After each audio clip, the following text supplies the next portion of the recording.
సంఘం. ఇంతకీ కాలం అంటే ఏంటి అని మనం ఆలోచిస్తే కనుక, ఈ కాలం అనున్నది దేవుని చేత సృష్టింపబడినది, దేవుని యొక్క నోటి మాట చేత కలుగు చేయబడినటువంటిది ఈ కాలం.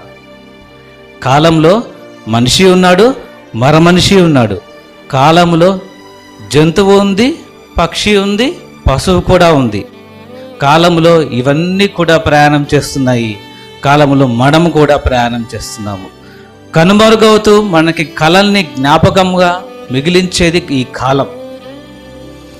కాలంలో కోపము ఉంది, కాలంలో క్రోధము ఉంది, కాలములో కనికరము ఉంది, కాలములో దేవుని యొక్క ఉచితమైనటువంటి కృప కూడా ఉన్నది.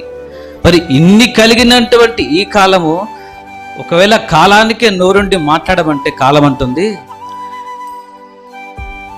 నాకంటూ ఆలోచన లేదంటూ, కరిగిపోవటమే నా పని అంటూ, దేవుని పని చేయటమే నాకు అప్పగించినటువంటి బాధ్యత అంటూ తను నోరు విప్పి సాక్ష్యం ఇస్తుంది ఈ కాలం.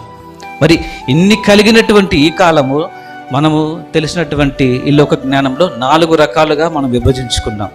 అది ఏ కాలాలు అంటే, మనకి మొట్టమొదటిగా వసంత ఋతువు, గ్రీష్మ ఋతువు, వర్ష ఋతువు, హేమంత ఋతువు, ఎండాకాలం, వానాకాలం, చలికాలం, ఇవన్నీ కాలాలు.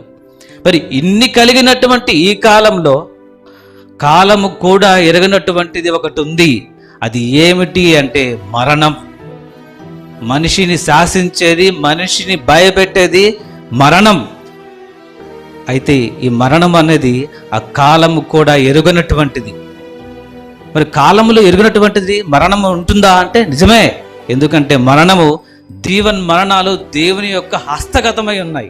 మన బైబిల్ వాక్యం చెప్తుంది. ప్రతిదీ కాలంలో నుంచి ప్రయాణం చేయవలసినదే, ప్రతిదీ కాలం గుండా వెళ్ళవలసినదే. కానీ అన్ని కూడా ఆ కాలం నుంచి వెళ్ళినా సరే ఆ కాలము ఎరుగునటువంటిది ఏమైనా ఉన్నది అంటే మరణం. నేను ఈ సమయంలో హెచ్చరిస్తున్నాను నా ప్రియమైనటువంటి సహోదరులారా, ఆ మరణము నీ దగ్గరికి చేరకముందే, ఆ మరణము నీ గుమ్మం దగ్గరికి రాకముందే నువ్వు మార్పు చెందేవాడిగా ఉండాలి. ఈ కాలంలో ప్రయాణించేటువంటి వాడిగా ఉన్నావు ఇంతకాలం, కరెక్టే. కానీ ఆ కాలంలో ప్రయాణించేటువంటి వనము మరణము చెంతకు చేరకమునుపే మార్పు చెందేవారముగా ఉన్నామా?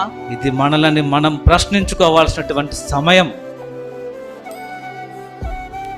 ఈ మరణము ఎంత ఎక్కువగా ఉంటుందంటే, ఈ మరణం తర్వాత మనకి రెండవ జీవితం ఉంటుంది కదా, అందరికీ కూడా తెలిసినటువంటి విషయమే కదా.